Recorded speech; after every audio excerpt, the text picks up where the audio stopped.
Hola a todos, bienvenidos a un nuevo CardioTV desde la Sociedad Española de Cardiología. En esta ocasión, bajo el título Implicación de la reducción de eventos cardiovasculares mayores y mortalidad tras síndrome coronario agudo a largo plazo. Mi nombre es Domingo Pascual, trabajo como cardiólogo en el Hospital Universitario Virgen de la Risaca, en Murcia, y tenemos la suerte de que nos acompañe Regina Dalmau. Nadie como ella trabaja en el Hospital Universitario La Paz y es un referente en rehabilitación cardíaca y en prevención cardiovascular. Y de eso vamos a hablar de prevención. En todo el espectro de la enfermedad es importante y también antes de la enfermedad.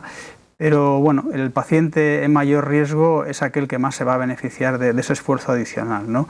Y ese paciente en mayor riesgo es un paciente que acaba de padecer un síndrome coronario agudo. Tenemos datos recientes de un estudio liderado desde nuestro país, liderado desde el CENIC, el estudio SECURE, en el cual, pues, con el también liderazgo de Valentín Fuster y José María Castellano como primer autor, es un estudio que nos ha permitido tener en las guías una recomendación para un enfoque terapéutico, entre comillas, distinto, porque no es distinto, es el mismo, pero buscando el que el paciente consiga tener una mayor adherencia y sobre todo una reducción de eventos cardiovasculares mayores, que esa mayor adherencia se traduzca en un beneficio clínico en el paciente. Y por eso las guías del 2023 del síndrome coronario agudo de la Sociedad Europea de Cardiología recogen con una recomendación clase 2A y con un nivel de evidencia B, es decir, que debemos considerar en ese paciente que ha presentado un síndrome coronario agudo y en el que la prevención secundaria es mandatoria, debemos considerar el uso de una polipíldora que nos permite que el paciente reciba en el mismo momento, de la misma píldora, aspirina, ramipril y atorvastatina a diferentes dosis. Esta estrategia de polipíldora 3 en 1 nos va a permitir reducir, como decía, eventos cardiovasculares graves y en particular reducir un 33% de la mortalidad cardiovascular. Este dato, el 33%, es precisamente el que se obtiene del estudio SECURE, publicado en New England Journal of Medicine en el año 2022, y un estudio, como decía, que hubo un porcentaje muy alto de pacientes procedentes de nuestro país, aproximadamente 1 de cada 3, pero que fueron muchos centros en todo el ámbito europeo. De hecho, fue un ensayo financiado por el Horizonte 2020 y en el cual 113 centros de 7 países europeos participaron con la inclusión de pacientes en edad superior a 65 años y que habían presentado en los últimos 6 meses un infarto no mortal. Un infarto en los últimos 6 meses, edad mayor de 65 años y un factor de riesgo adicional que podría ser la edad, si en lugar de por encima de 65 estaban por encima de 75 años, pero también otro factor de riesgo que todos tenemos en mente, como puede ser diabetes, enfermedad renal leve moderada, revascularización, un ictus o un infarto adicional con anterioridad. Y con esta población de un mayor riesgo, pues una estrategia que aúna ácido acetilsalicílico, ramipril, atorvastatina en sus diferentes dosis y frente al tratamiento habitual, que hay que decir que también fue un tratamiento bastante optimizado si atendemos, pues, a las cifras de estatinas de alta intensidad, que era un porcentaje elevado, pues como digo, con esta estrategia conseguimos una reducción del evento principal, que fue muerte cardiovascular junto a ictus, infarto no fatal o revascularización coronaria, una reducción significativa del 24% del riesgo para este evento combinado, variable principal, pero también en variables secundarias, entre las que estuvo la mortalidad cardiovascular e incluso también un evento secundario excluyendo la revascularización. Por tanto, un beneficio clínico más allá de la adherencia, que también estuvo presente, hubo una mejora de la adherencia e incluso también de la satisfacción del paciente. Y con esta perspectiva, el estudio SECURE y su implementación en las guías, todo lo que le pedimos también, debemos pedir a cualquier tratamiento o estrategia terapéutica, es llevarla a la vida real. Y en este sentido, pues Regina, ¿qué sabemos en la vida real? Yo creo que los resultados del SECURE son muy importantes, son los que han dado pie a que se establezca la indicación en las guías de síndrome coronario agudo. Es un ensayo clínico randomizado, pero tenemos que complementarlo con la perspectiva de la vida real, porque como bien sabemos, el paciente del ensayo clínico es un poquito diferente al de la vida real. Y esto lo tenemos a través del estudio Neptuno.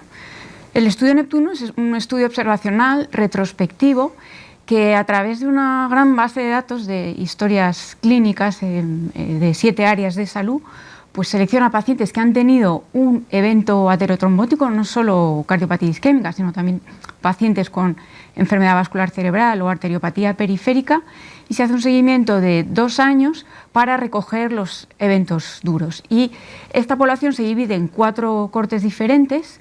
Una de ellas es una corte que está tratada con la polipíldora, en sus diferentes versiones de dosis, otra corte con los monocomponentes de la polipíldora pero por separado, otra corte con componentes equipotentes, puedan tener los pacientes otro tipo de estatina, Simba o Rosu o incluso ARA2 o enalapril, y otra corte con otros tratamientos de prevención secundaria, otras versiones.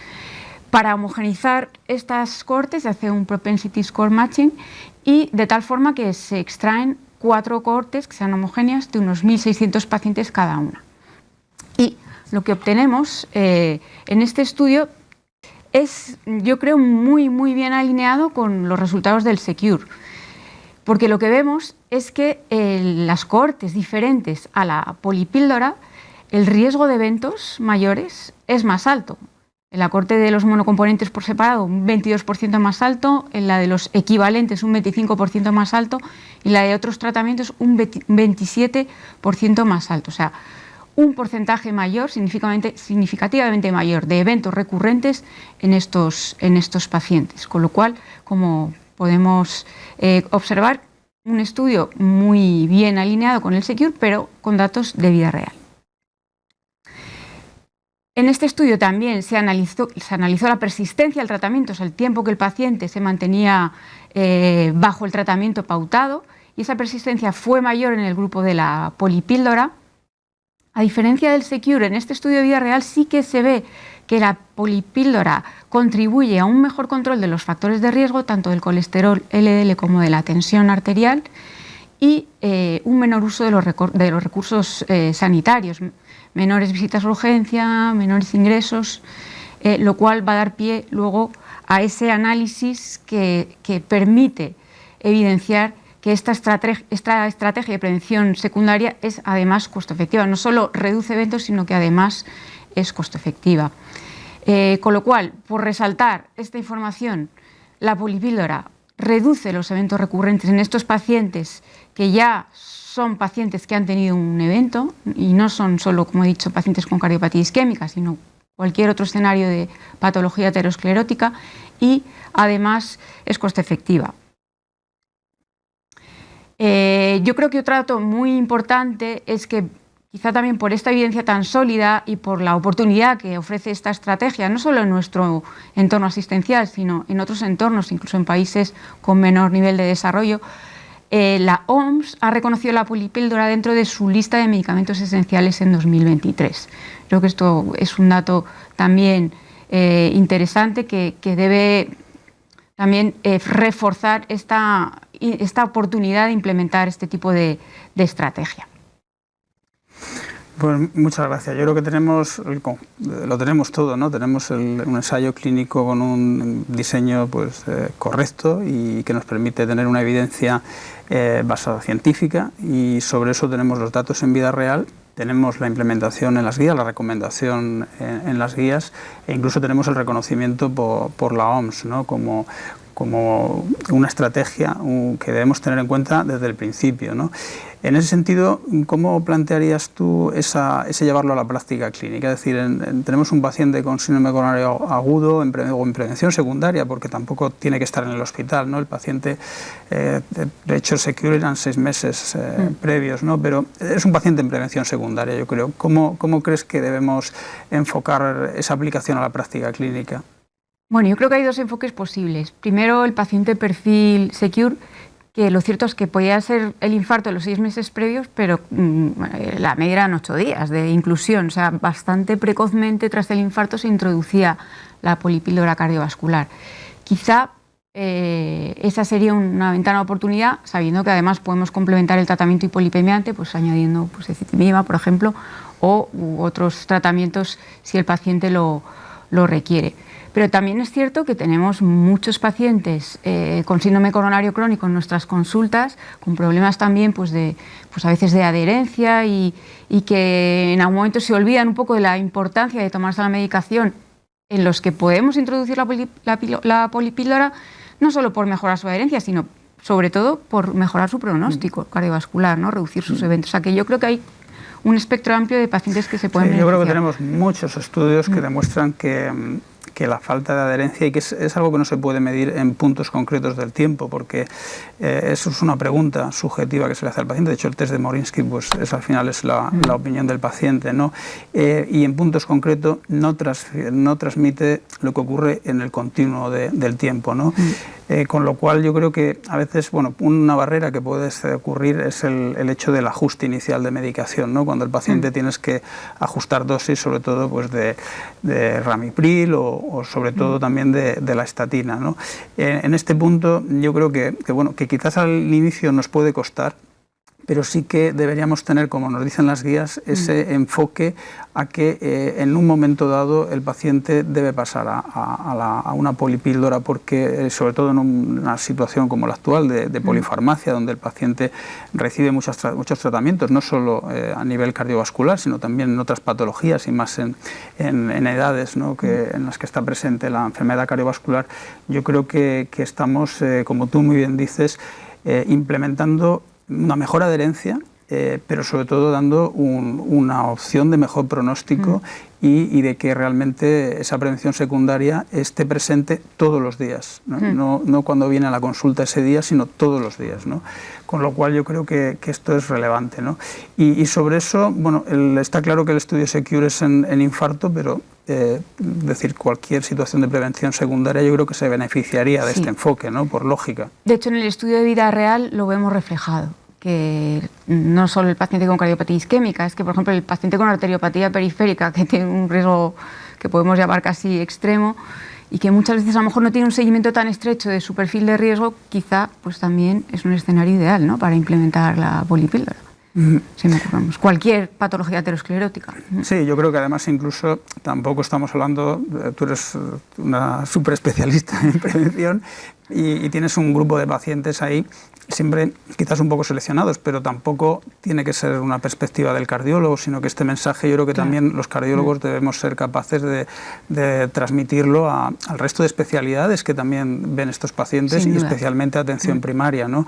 En el hecho de que bueno, es un paciente, es un enfoque terapéutico, una estrategia que va a facilitar la adherencia, ya lo hemos dicho, pero sobre todo también en una situación en la que sabemos que en nuestro entorno cada vez el paciente, pues intentamos que tenga menos visitas, ¿no? Hace poco salía publicado un informe del Ministerio en el que el paciente con enfermedad cardiovascular es con diferencia el que más visitas tiene en el entorno sanitario, ¿no?